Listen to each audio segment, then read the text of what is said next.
After I ended the last video, I realized there was an example that I wanted to go over with you that you might come across sometimes. So this is one more example of factoring polynomials. If we have 5x squared minus 14x plus 8, let's walk it through. Do your circle problem first.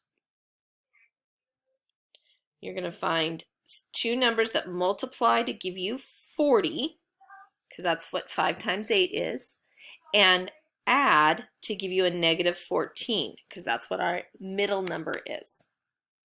Well, your best numbers to satisfy this are going to be 4 and 10, but we need negatives. So that means we need a negative 4 and a negative 10.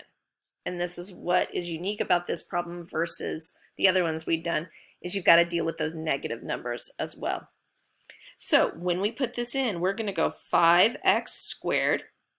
I'm going to put the 10 in first because I know that is where I can find a common factor. Then the 4x, the minus 4x plus 8. Okay. Well, common factor here is going to be 5x.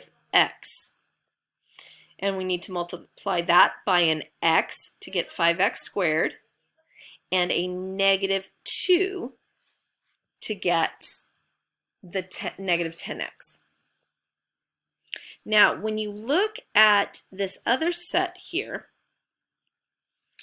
you've got a negative 4x plus 8. When you've got a negative as that first coefficient in a group, you always want to pull that negative out as part of your common factor.